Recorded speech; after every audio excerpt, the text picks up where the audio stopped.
You love Gordon Ramsay, don't you? Yes, I do. And for anyone who doesn't believe me, just go check which channels this channel is subscribed to.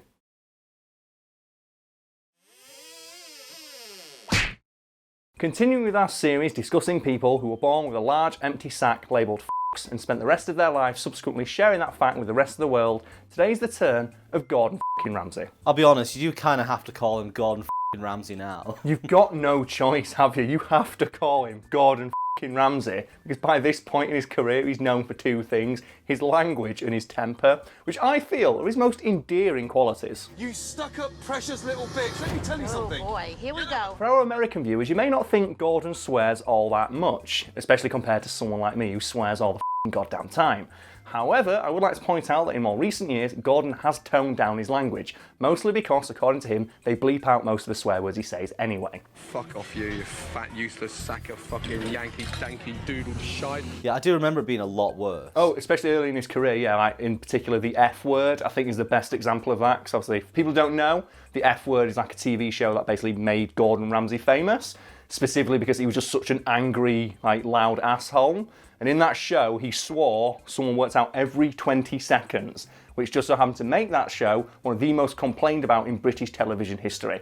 So was it the complaints that made him stop swearing as much? No, it wasn't. And Gordon Ramsay responded to the complaints they swore too much by telling the people who cared about it to f*** right off. However, he did eventually watch footage of the F word back, look at it and go, maybe I do swear a little bit much, because obviously he'd never seen like his temper from an outside perspective before that point, and he watched it and apparently went, yeah, maybe this is a bit bad, and he was worried about what his mother might say, and his children, if they tried to watch it back and thought, oh yeah, let's watch Dad on TV, and he's just there screaming at someone, calling them a fucking donkey. You fucking donkey!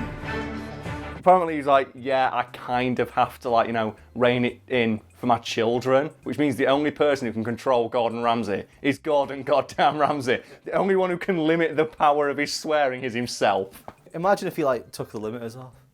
What would he be like? If Gordon Ramsay does the Rock Lee and takes off the weighted clothing and just throws it at another chef and just starts like cutting with hyper speed while just spewing out every expletive known to man in all languages at once. Every expletive causes a laceration on the person he's facing. Oh, like, maybe he is. Maybe he's powered by swearing and that's how it works. We've got like some new law here. He limits his swearing because it directly correlates to his cooking prowess. And that's why he's like started to slow down a little bit, and he does shows like Kitchen Nightmares where he gets other people to cook and yells at them. Because he knows if I kept cooking for myself, I'd keep swearing and eventually I'd just explode like Imperfect Cell in Dragon Ball.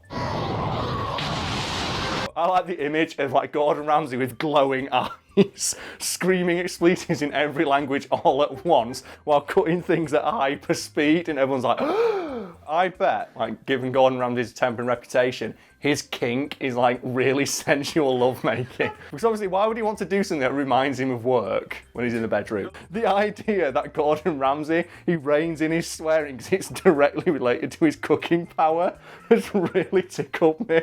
And I like the idea that if he swears too much, he just becomes overwhelmed with cooking energy and just flies out his fingertips. Okay, Brad, I know you're going to hate me, but because we've just mentioned probably one of my favourite scenes in a cartoon of Rock Lee taking the weights off, can you please use your Photoshop wizardry to put Gordon Ramsay's face on him and replace the weights with just the words f***ing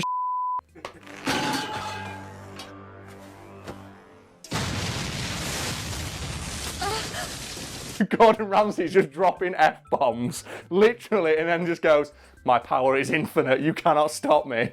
So you said he wanted to tone it down for his kids? Yes, nobody else, just his children, who he was worried might watch his shows and then go, oh, my dad calls people a fucking donkey, I might try that at preschool next week. Which is, like, you know, very commendable on his part. So his kids have actually watched his show? Yes, and he had to sit them down, and this is great, and tell his children, look kids, I know you've seen your dad on TV swear all the time, yeah, I'm really sorry about that. You can't use that language. It's just something I have to do by the nature of having a very stressful job. Gordon's credit, he did then sit his children down and explain to them that he would try not to swear at home to set a good example. This said, Gordon did then later admit that he accidentally swore at home about 20 times a day.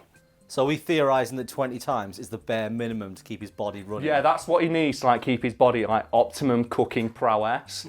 But my theory is, I've workshopped in my head since that amazing thing we talked about, is that he had to see someone make a mistake. Like, he couldn't just randomly swear for no reason, because that's not how his power works. He has to see someone do something stupid, and if he didn't, he'd start to like get like, you know, like angsty, because like the cooking energy build up within himself. So what he had to do is he had to like look for random things to yell at, and he'd like see birds flying bad and go, "You fucking idiot, flying the wrong goddamn way," and stuff like that. Or he'd go out and see dog shitting on his lawn. So you're saying he's not powered by swearing, he's powered by violently imparting wisdom? Yes, that's how his power works. That's my theory about how Gordon Ramsay's stand is powered. Like, he has to, like, then he starts engineering situations so he can go yell at someone for being stupid. Out of interest, do Ramsay's kids swear? According to him, no. They don't curse. How is that possible that your kids don't care? Is that their way of rebelling? No, you know, Because he has a strict no swearing policy at home. You know, the one he self-admittedly breaks 20 times a day. And he's actually come up with quite an ingenious solution to like getting around not being able to swear, because I think he's admitted by this point it's basically embedded in his genetic code. So what is this system that Gordon Ramsay uses? What he did is he sat down with his children, he workshopped some innocuous cooking terms they can say instead of some of the more popular swear words that he also tries to say when he's at home to set a good example. So instead of f***, he suggests, why not say fructose? Or instead of shiitake, as in the shiitake mushroom. Or instead of ass, say asparagus. Which, you know what, that's a fairly good solution, I guess. It's like a good middle ground. It allows him to like, get the frustration out, but he's not technically saying a bad word. According to Chef Ramsay, this system actually works very well at home. However, it did cause problems for him when his children started using these substitute swear words at school. Or he would have done if he could give what us lesser mortals know as f***s. So what happened with Gordon Ramsay's kids at school? What happened was they started using these substitute swear words in the classroom and on the playground, and teachers didn't like this. So one of them called Gordon Ramsay, I'm presuming after drawing the short straw, and just dialed his number and was like, "Oh, Mr. Ramsay, yes, update on your children." So, "Oh yes, what's going on?"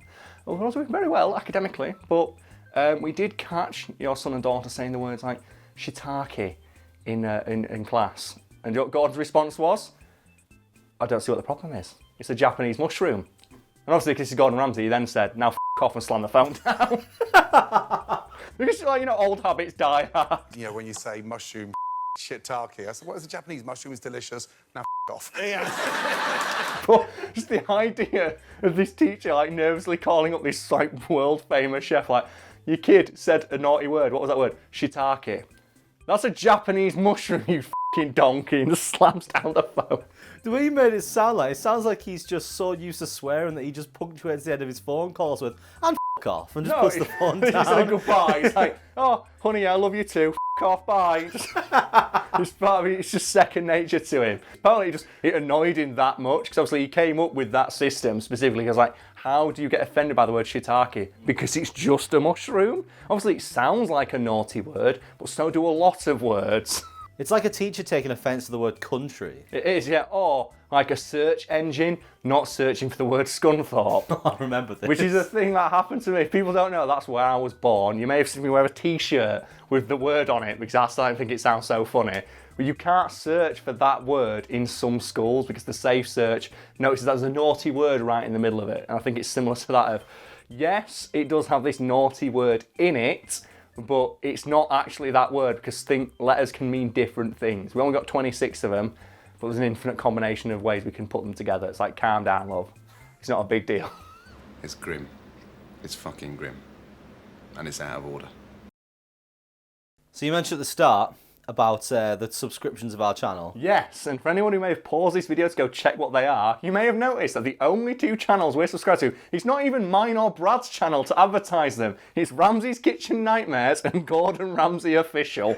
And that's purely because I think whoever makes the thumbnails for Gordon Ramsay's official YouTube channels is a fucking don.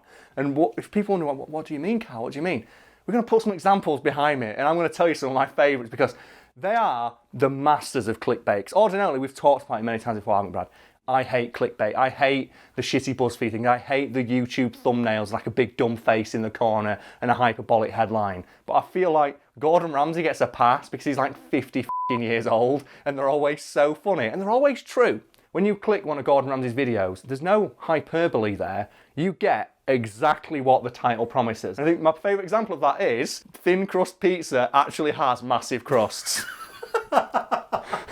None of that is high. It's just, and that's exactly what the video is. And it's fucking great. When you first subscribed to these Gordon Ramsay channels, I spent ages watching a load of them. Because They they're always so popped good. up. Because the thumbnails are amazing, and they're not lies. It's not like you see someone like, oh, best Overwatch player in the world, and it's like someone who's quite good at McCree, edited together with fucking Crawley in My Skin by Linkin Park, putting off a few head. No, when you see Gordon Ramsay is served steak on a roof tile and cannot believe it, that's exactly what the video is.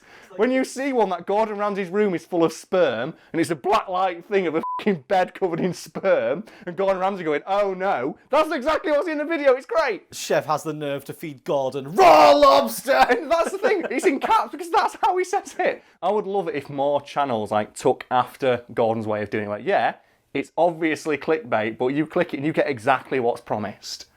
Like, you don't click his videos and walk away disappointed. You don't click a video that says thin crust pizza actually has massive crust and not walk away seeing a pizza that has massive fucking crusts. So whoever he's got on his like team doing those videos and the titling and the thumbnails is absolutely genius. Like, they're following the same formula as everyone else, but they've like gone beyond what that formula is, and it's like They've taken the limiters. it's because, yeah, basically, it's gone all the way around to the point where, like, it's gone from a completely literal title, but it's so ridiculously phrased that it comes across as being hyperbolic, and I love that. I love that idea. And that's what I do with a lot of our videos when I'm titling them, like Jackie Chan likes horse pornography. It's like it's taking a tiny moment and extrapolating from it to come up with this ridiculous scenario that's interesting and intriguing to other people. And I love the idea of being able to look at something with this eye that says, okay, here's this one moment from one of his shows, but it's so stupid, it needs to be singled out for viewing by other people. And that's fucking great. I want more YouTube channels to start being like Gordon Ramsay.